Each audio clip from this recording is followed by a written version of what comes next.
الحمد لله نحمده ونستعينه ونستغفره ونؤمن به ونتوكل عليه ونعوذ بالله من شرور أنفسنا ومن سيئات أعمالنا من يهده الله فلا مضل له ومن يضلله فلا هادي له وأشهد أن لا إله إلا الله وحده لا شريك له وأشهد أن سيدنا ومولانا محمدا عبده ورسوله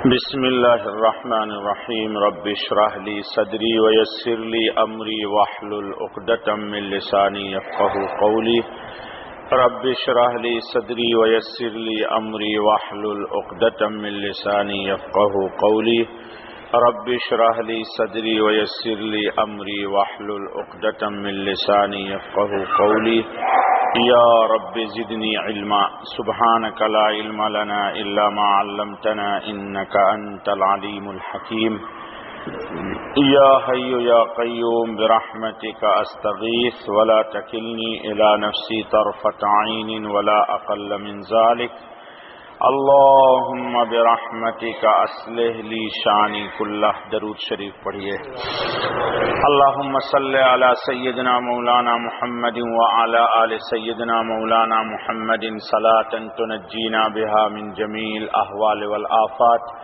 وتقضي لنا بها جميع الحاجات وتطهرنا بها من جميع السيئات وترفعنا بها عندك أعلى الدرجات وتبلغنا بها أقصى الغايات من جميع الخيرات في الحياة وبعد الممات إنك على كل شيء قدير عن أبي هريرة رضي الله عنه قال قال رسول الله صلى الله عليه وسلم يؤتى بالموت يوم القيامة فيوقف على الصراط فيقال يا أهل الجنة فيتلعون خائفين ووجلين أن يخرجوا من مكانهم الذي هم فيه ثم يقال يا أهل النار فيتلعون مستبشرين فرحين أن يخرجوا من مكانهم الذي هم فيه فيقال هل تعرفون هذا؟ قالوا نعم هذا الموت قال فيؤمر به فيذبح على الصراط ثم يقال للفريقين كلاهما خلود فيما تجدون لا موت فيها أبدا وفي رواية فإذا أدخل الله أهل الجنة الجنة وأهل النار النار قال أوتي بالموت فيوقف على السور الذي بين أهل الجنة وأهل النار ثم يقال يا أهل الجنة فيتلعون خائفين ثم يقال يا أهل النار فيتلعون مستبشرين يرجون الشفاعة فيقال لأهل الجنة وأهل النار هل تعرفون هذا؟ فيقولون هؤلاء وهؤلاء قد عرفناه هو الموت الذي وكل بنا فيزجع فيذبح ذبحا على السور الذي بين الجنة والنار ثم يقال يا أهل الجنة خلود لا موت ويا أهل النار خلود لا موت او كما قال عليه الصلاة والسلام. دوستو و بزرگو، آپ کے سامنے اس وقت دو روایت حدیث قدسی کی پڑھی گئی. ایک روایت کو امام ابن ماجہ نے نقل کیا اور ایک روایت امام ترمذی نے نقل کی ہے. پہلی روایت کا ترجمہ ہے حضرت ابو ہریرہ رضی اللہ تعالیٰ عنہ فرماتے ہیں کہ نبی پاک محمد الرسول اللہ صلی اللہ علیہ وسلم نے ارشاد فرمایا کہ قیامت کے دن موت کو لایا جائے گا اور اسے صراط پر کھڑا کر دیا جائے گا اور اہل جنت سے اللہ پاک ارشاد فرمائیں گے کہ اے اہل جنت، فیطلعون خائفین وجلین، تو اہل جنت متوجہ ہو جائیں گے خوف کے عالم میں اور ہراسمنٹ کے عالم میں۔ اس بات پہ خوف ہوگا ان کو کہ ان یخرجوا من مکانہم الذی ہم فیہ، کہ کہیں رب ذوالجلال کا حکم ان کے لیے یہ نہ آ جائے کہ ان کو جنت سے نکال دو۔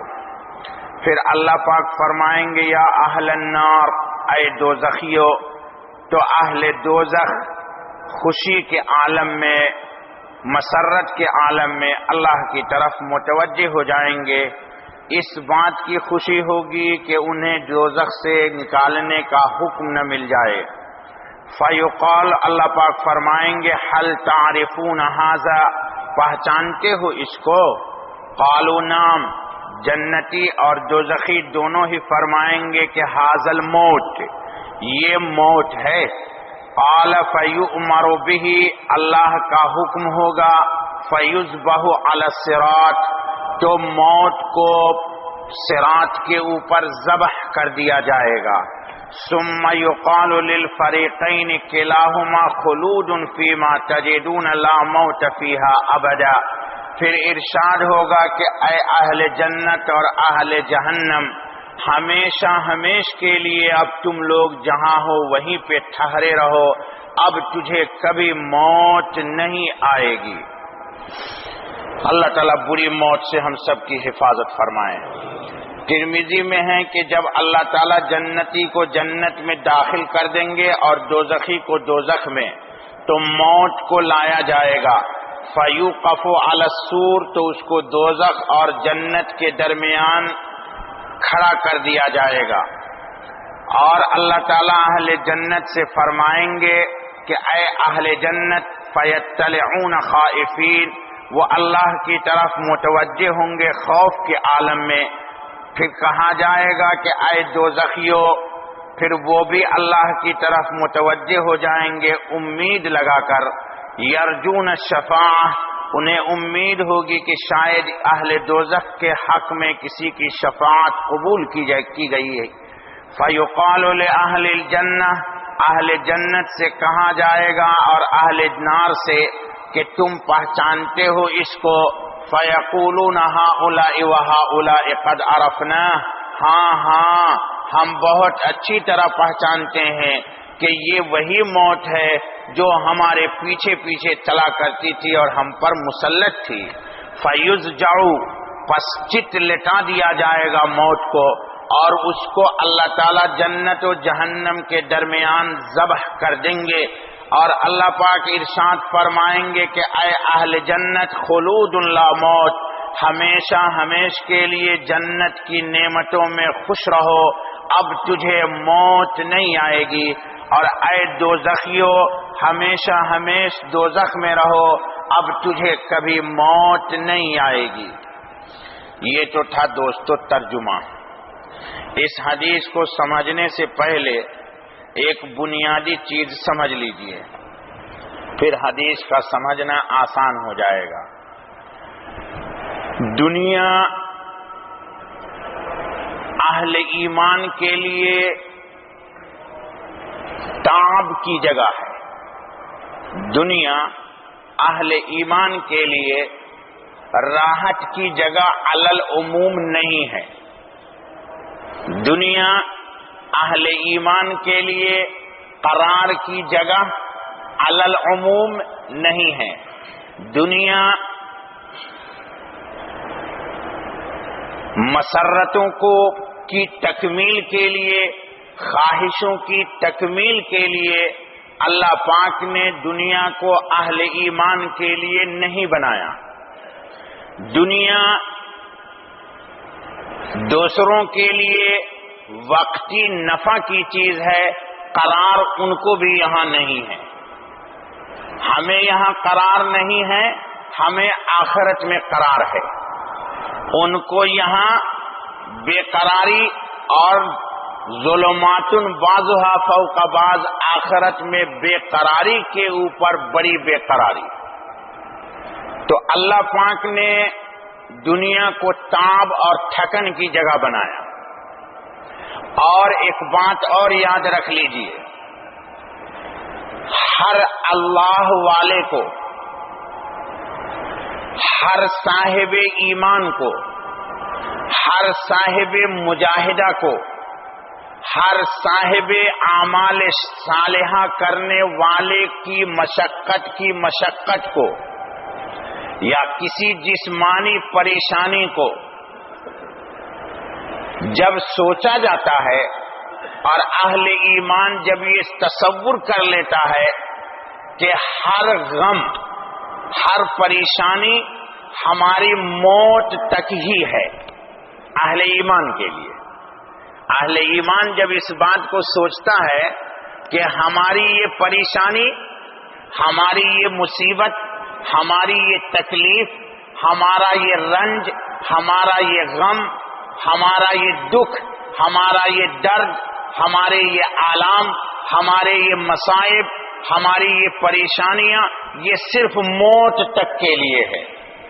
موت آئی اور اہل ایمان کی جملہ پریشانیوں کو، غموں کو ختم کر کے مسرت میں منتقل کر دیتی ہے. مسرت میں منتقل، جی اللہ تعالیٰ نے اپنے نبی پاک علیہ الصلاۃ والتسلیم کو فرمایا کہ وَاصْبِرْ فَإِنَّكَ بِأَعْيُنِنَا وَسَبِّحْ بِحَمْدِ رَبِّكَ حِينَ تَقُومُ وَمِنَ اللَّيْلِ فَسَبِّحْهُ وَإِدْبَارَ النُّجُومِ. کہیں اللہ تعالیٰ نے فرمایا کہ صبر کیجئے اور اللہ کی عبادت کیجئے حتی یأتیک الیقین، یہاں تک کہ موت آ جائے. معلوم یہ ہوا کہ اہل ایمان کی سرشت کے اندر، یا یوں کہہ لو کہ ایمان کا اور مصیبت کا، ایمان کا اور پریشانی کا، ایمان کا اور مصائب کا دامن اور چولی کا ساتھ ہے، ایک دوسرے سے جدا نہیں ہو سکتے. کیوں؟ کہ ایمان کی تکمیل کے لیے مصیبت ہے اور ایمان کی تکمیل کے لیے مصیبت، اور ایمان کی آزمائش کے لیے بھی مصیبت ہے. ایمان کی تکمیل کے لیے بھی مصیبت اور ایمان کی آزمائش کے لیے بھی مصیبت. ام حسبتم ان تدخلوا الجنہ ولما یاتیکم مثل الذین خلوا من قبلکم مستهم البأساء والضراء وزلزلوا حتى يقول الرسول والذين آمنوا معه متى نصر الله الا ان نصر الله قریب. الا ان نصر الله قریب. یہ قریب کیا ہے؟ وہی موت. الا ان نصر الله قریب. اچھا بابا، تو معلوم یہ ہوا کہ ایمان والوں کے لیے موت خوشی کا پیغام ہے. ایمان والوں کے لیے موت کس اعتبار سے؟ کہ غم کے تمام دروازوں کو کلوز کر دیتی ہے، وہ پریشانی کی تمام قسموں کو ختم کر دیتی ہے وہ، اور ایک دم راحت و مسرت کی طرف لے جاتی ہے. اور اہل ایمان کے علاوہ دوسرے لوگوں کے لیے لاکھ خوشی ہو، لاکھ راحتیں ہوں، لاکھ تمانیتیں ہوں، کتنا ہی ان کو قرار ہو، لیکن ان سب قرار کو موت بے قراری اور بے چینی میں تبدیل کر دیتی ہے. تو معلوم یہ ہوا کہ دوسروں کے لیے موت غم کا پیغام اور ہمارے لیے موت خوشی کا پیغام ہے. ہمارے لیے موت خوشی کا پیغام ہے. انشاءاللہ ثم انشاءاللہ. اب جب معلوم ہو گیا کہ موت سے ایمان والوں کے غم کو غلط کر دیا جاتا ہے اور بے ایمان کے خوشی کو موت کے ذریعے غم میں تبدیل کر دیا جاتا ہے. اب آئیے آخرت کی طرف. یہ تو دنیا میں پتا چلا. کیوں؟ ایک آدمی بڑا خوش ہو، بڑی مستی میں ہو، اور اس کو بول دو یار کہ وہ تو ڈاکٹر نے کہا 5 منٹ کے بعد اس آدمی کا برین کی ایک نس پھٹے گی، مر جائے گا، تو 5 منٹ پہلے ہی بیفور مر جائے گا وہ جی، 5 منٹ پہلے ہی مر جائے گا وہ. تو ہو یار ڈاکٹر نے ایسا بول دیا. چونکہ عالم آخرت عالم حقیقت ہے، عالم حقیقت ہے، وہاں کوئی بھی چیز چھپ چھپا کے نہیں ہوگی. وہاں کوئی بھی چیز، ارے بھائی اللہ ہی اپنے آپ کو نہیں چھپائیں گے آپ سے، تو دنیا کی دوسری کیا نعمتیں ہوئی. اللہ پاک بھی اہل ایمان سے اپنے آپ کو نہیں چھپائیں گے. گزر چکا ہے درس میں، وجوہ یومئذ ناظرہ الی ربہا ناظرہ. اچھا بابا، تو اب جو موت ہے، موت ایک حقیقت ہے، موت ایک حقیقت ہے. اس حقیقت کو اللہ تعالی دوسری روایتوں میں ہے کہ بھیڑ کی شکل میں لائیں گے. بھیڑ ہوتا ہے نا بابا جو ذبح کرتے ہیں آپ، اللہ تعالیٰ بھیڑ کی شکل میں کس کو لے کے آئیں گے؟ موت کو. اور جنت کے درمیان اور جہنم کے درمیان اس کو کھڑا کر دیں گے. کس کو؟ موت کو. اہل جنت سے کہیں گے یا اہل الجنہ، وہ کانپ جائیں گے. کیوں کانپیں گے؟ کہ شاید اللہ رب ذوالجلال کا کوئی نیا حکم تو نہیں آ رہا ہے کہ ان لوگوں کی جنت کی نعمتوں کو چھین کر کے ان پر عذاب مسلط کر دو. اس لیے بیچارے ایک دم خائف ہو جائیں گے، ڈر جائیں گے. کیا ہو جائیں گے؟ ڈر جائیں گے کہ کہیں نعمت مجھ سے چھین لی جائے، کیونکہ خطاب الہی آ رہا ہے، لہذا وہ بھی متوجہ ہو جائیں گے.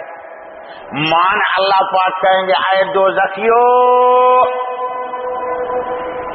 وہ خوشی کی ان کے اندر ایک لہر دوڑ جائے گی کہ اللہ نے خطاب کیا ہے، شاید اللہ پاک ہمارے حق میں کسی کی سفارش قبول کر چکے اور ہمیں ابدی عذاب سے نجات کے لیے کوئی پروانہ مل جائے گا. تو یہ ڈر رہے ہوں گے کہ کہیں نعمت نہ سلب کر لی جائے، چھین نہ لی جائے، اور یہ خوش ہو رہے ہوں گے اہل جہنم کہ کہیں نعمت کا دروازہ ہم پر کھل نہ جائے، اللہ کی رحمت نہ متوجہ ہو جائے. اللہ تعالیٰ دونوں کو مخاطب کر کے کہیں گے کہ اس کو پہچانتے ہو، یہ کون ہے؟ اب ظاہر سی بات ہے کہ موت کو تو دیکھا نہیں تھا کسی نے، موت کو تو کسی نے دنیا میں دیکھا نہیں تھا، لیکن وہ عالم آخرت ہوگی. تو عالم آخرت میں میں نے ابھی بتا دیا کہ ہر چیز حقیقت ہوگی.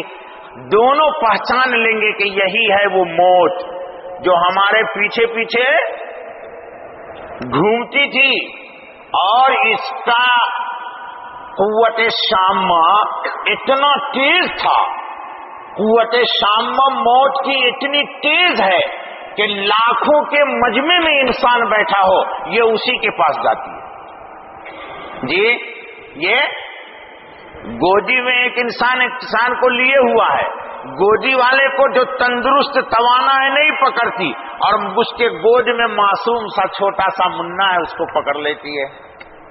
جی، نئی شادی ہوئی، ہاتھ میں دلہن کے مہندی بسی اور رسی ہوئی ہے، اور شوہر کو پکڑ لیتی ہے. شوہر پتہ نہیں ہزار امیدوں کو لے کر کے دلہن کو رخصت کرا کر کے چلتا ہے گھر بومبے کے لیے سورت سے. معلوم ہوا کہ سورت پہنچنے سے پہلے اس کی بیوی قبرستان ہی چلی گئی. جی، یہ کسی کے ساتھ دوستی نہیں کرتا. کون؟ موت. اور ایک بات یاد رکھو، جس طرح کے روزی تمہاری مقدر ہے تم کو مل کے رہے گی، موت بھی تمہاری لکھی ہوئی ہے، وہ تم تک اینما تکونو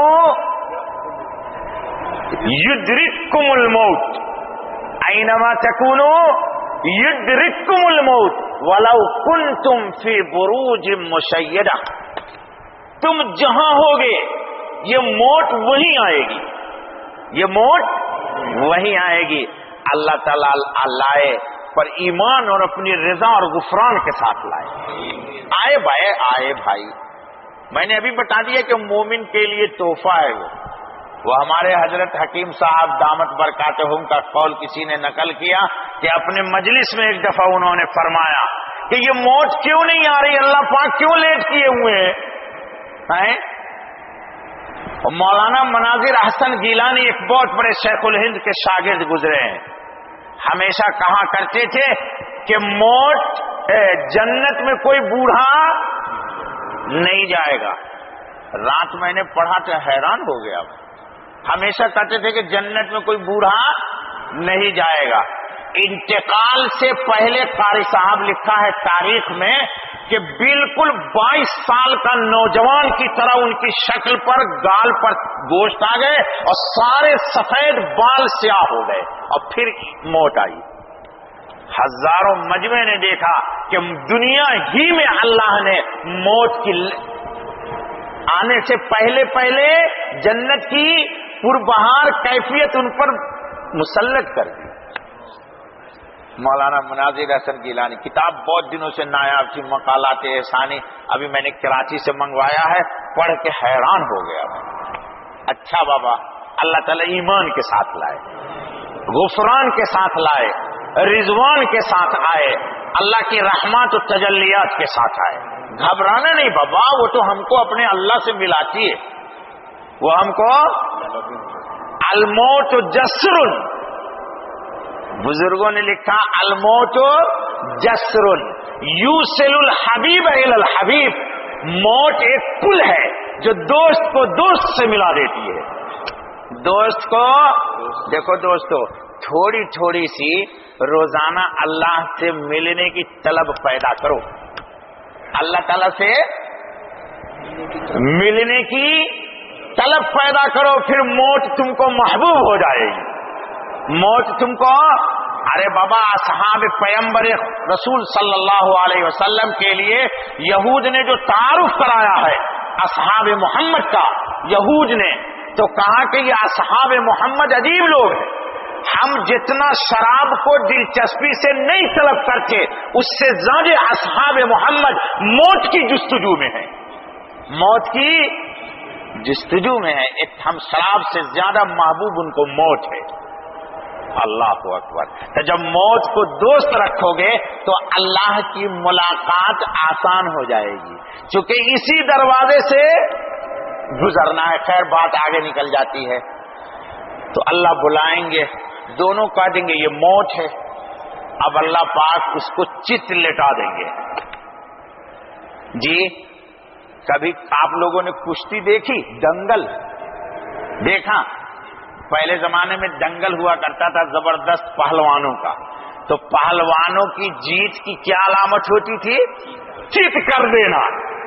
حدیث بھی یقین جانو فطرت کی ترجمان ہے۔ میں تو رسول اللہ صلی اللہ علیہ وسلم کو جذباتی نبی مانتا ہوں، بغیر دلیل کے محمد کو رسول مانتا ہوں، الحمدللہ۔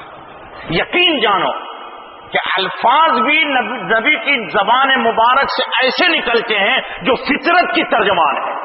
کیا کہا؟ کہ موت کو چت لٹا دیں گے، یعنی گویا کہ یہ دلیل ہوگی اس بات کی کہ آج موت بھی شکست کھا گئی۔ جس نے رستم کو شکست دیا ہے، گاما کو شکست دیا ہے، بڑے بڑے سلاطین کو اس نے پچھاڑا ہے۔ پچھاڑا نہیں پچھاڑا موت نے، جی موت نے کسی کے ساتھ نو کمپرمائز، کوئی مصالحت نہیں۔ آج یہ پتہ چل جائے گا پورے خلائق کو، اہل جنت کو بھی اور اہل جہنم کو بھی، کہ موت نے جس جس بڑے بڑے رستم زماں کو، بڑے بڑے اولیاؤں کو، بڑے بڑے غوث و کتب کے پاس یہ گئی ہے، آج وہ خود ہی چت کر دی گئی۔ کس نے کیا؟ اللہ پاک نے چت کر دیا۔ اور جیسے کہ ذبح کیا جاتا ہے، موت کو ذبح کر دیا جائے گا، موت کو ذبح کر دیا جائے گا۔ کیوں؟ اب اللہ تعالیٰ ایک غم ہے، ابھی سن چکے آپ کہ اللہ نے کہا تھا یا اہل الجنہ، تو بیچارے خوف میں آ گئے تھے، خوف میں آ گئے تھے، ڈر گئے تھے، اوہ کہیں چھین نہ لی جائے۔ اب اللہ کہیں گے سنو، اب ہمیشہ ہمیش کی اس نعمت میں تم رہو، ہمیشہ ہمیش۔ ارے بھائی ہے نا قرآن میں، پڑھو نا، ان الذين آمنوا وعملوا الصالحات كانت لهم جنات الفردوس نزلا خالدين فيها لا يبغون عنها حولا۔ یہ قرآن ہے بابا، قرآن ہے، ہر سب نسخہ وہی ہے۔ خالدین فیہا، ہمیشہ ہمیش کے لیے اب یہ نعمت، یہ سرور، یہ کیفیت، یہ تمہارا دیدار الہی اور اللہ کا تم کو سلام کرنا، یہ مبارک ہے تم کو، یہ ہمیشہ ہمیش کے لیے تمہیں اب حاصل ہے۔ کیوں؟ بڑے سے بڑے منصب پہ آپ کو پہنچا دیا جائے، بڑی سے بڑی داد و دہش آپ کے ساتھ کر دی جائے، لیکن خطرہ لگا رہے کہ کب چھن جائے جی، پھر اس کا ملنا نہ ملنا دونوں برابر۔ لیکن اللہ پاک یہ اعلان کر دیں گے کہ اب ہمیشہ ہمیش کے لیے تم یہاں رہو، میں روزانہ اب تجھے سلام کیا کروں گا۔ کریں گے نہیں اللہ سلام؟ اور جنت کی تمام نعمتیں بغیر اعادہ کیے ہوئے ساری کی ساری تمہیں حاصل رہیں گی۔ اور سنو، اب تم کو بھی موت نہیں آئے گی۔ اصل ہے یہ کہ اب جو موت آیا کرتی تھی سب کے پاس گھومتے پھرتے، میں نے آج اسی کا صفایا کر دیا، اب تم کو بھی یہاں موت نہیں آئے گی۔ اب دیکھو، ایک بات ہضم کر لو گے تو کہہ دوں نہ تو نہیں کو۔ میں نے کبھی کہا تھا کہ اللہ ازلی بھی ہے اور ابدی بھی ہے۔ آج ہر جنتی کو اللہ صفت ابدیت منتقل کر دے گا۔ انسان ازلی نہیں ہے، لیکن آج رب ذوالجلال اعلان کر دے گا کہ اب آج کے بعد تم ابد الآباد کے لیے ہو، نعمتوں میں رہو۔ یہ میں نے کہا تھا کہ یہ ہضم کر جاؤ گے تو کہوں گا، نہیں سمجھ میں آئی بات؟ اللہ تعالیٰ ازلی بھی ہے اور آپ ازلی نہیں ہیں، لیکن آج اعلان ہو جائے گا موت کے ذبح کے بعد کہ آج کے بعد اب آپ ابدی ہو گئے۔ رب ذوالجلال کی نعمتیں تم کو مستقل رہے گی، اب تو رہے گا اور تیرا رب رہے گا، تو رہے گا اور تیرا رب رہے گا۔ اب آؤ ادھر، دو ذکیوں کو بھی پوچھا گیا تھا کون ہے بھائی، وہ کیا کہیں گے؟ ہاں ہاؤلا، میں جانتا ہوں یہی ہے وہ، یہی ہے وہ کون؟ موت۔ اہل جنت جب دیکھیں گے کہ یہ ذبح ہو گئی تو ویسے ہی خوش ہو جائیں گے، معاملہ صفایا۔ اور یہ جب دیکھیں گے جی کیوں، ان کو کیوں کہا جائے گا؟ حافظ پڑھو تھوڑا سا، تو میں تھوڑا آپ کو مزیدار باغ میں لے جاؤں گا، میں حافظ نہیں ہوں اس لیے مشکل ہوتا ہے۔ اہل جنت اہل جہنم میں موت کی تمنا کریں گے، موت کی تمنا کریں گے کہ موت آتی اور اپنے مجھے مار کر کے میرے اس عذاب سے مجھے نجات کا ذریعہ بن جاتی۔ ویل صبور، یہ ویل کیا ہے، الصبور کیا ہے؟ موت کی دعا مانگیں گے کون؟ اہل جہنم۔ اب اللہ ان سے کہہ دیں گے کہ جس موت کو تم مانگ رہے تھے راہ فرار اختیار کرنے کے لیے دوزخ کے عذاب سے، اللہ نے آج اس موت کو ذبح کر دیا، اب یہ بھی تمہارے پاس نہیں آئے گی۔ لہذا جس تم عذاب عظیم میں مبتلا ہو، اب ابد الآباد کے لیے تم اس عذاب عظیم میں گرفتار رہو۔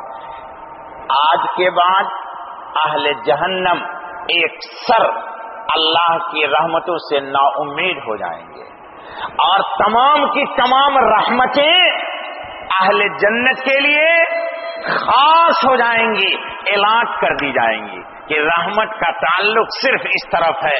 رحمت کی حدیث گزر چکی ہے 2-4 روز پہلے کہ اللہ نے فرمایا تھا کہ جنت میری رحمت اور دوزخ میرا عذاب، اس لیے اللہ تعالیٰ نے جنتی کے لیے بھی خوشی کا پیغام آخری کر دیا اور اہل جہنم کے لیے بھی غم سے غم میں مبتلا کرنے کے لیے آخری انتظام کر دیا، تاکہ ان کی خوشی میں کوئی کمی نہ آنے پائے خوف کی بنیاد پر، اور ان کو کسی طرح کی بھی کوئی امید نہ لگ سکے، ان کو کسی طرح کی کوئی امید نہ لگ سکے۔ اللہ تعالی ہم کو، آپ کو، سب کو اپنی جنت کا باسی بنائے اور جنت کے اعمال کرنے کی توفیق عطا فرمائے۔ وآخر دعوانا الحمد للہ رب العالمین۔ سبحانک اللہم وبحمدک واشہد ان لا الہ الا انت واستغفرک واتوب الیک۔ ربنا ظلمنا انفسنا وان لم تغفر لنا وترحمنا لنكونن من الخاسرین۔ ربنا لا تزغ قلوبنا بعد اذ هديتنا وهب لنا من لدنك رحمة انك انت الوهاب۔ اے میرے اللہ، میرے مالک، میرے رب، ہم سب کے ساتھ عافیت کا معاملہ کر دے، ہم سب کی طبیعت کو جنت والے اعمال کی طرف متوجہ کر دے، طبیعت میں انابت تام پیدا فرما دے، منکرات سے طبیعت کو متنفر کر دے۔ یا اللہ، محض اپنے فضل کی بنیاد پر اپنی رحمتوں سے ہمیں وابستہ کر لے، دنیا میں بھی اور آخرت میں بھی اپنی رحمت کے سائے میں لے لے۔ ہماری اور تمام ساتھیوں کی جملہ مشکلات کو غیب سے حل کر دیجئے، ہر پریشانی کا مخرج غیب سے پیدا کر دیجئے، ہر شر میں خیر کو ڈال دیجئے، یا اللہ ہر برائی کو ہم سے ٹال دیجئے۔ یا اللہ ہماری دعا کو قبول فرما۔ سبحان ربک رب العزت عما یصفون وسلام علی المرسلین والحمد للہ رب العالمین۔ سبحانک اللہم وبحمدک واشہد ان لا الہ الا انت واستغفرک واتوب الیک۔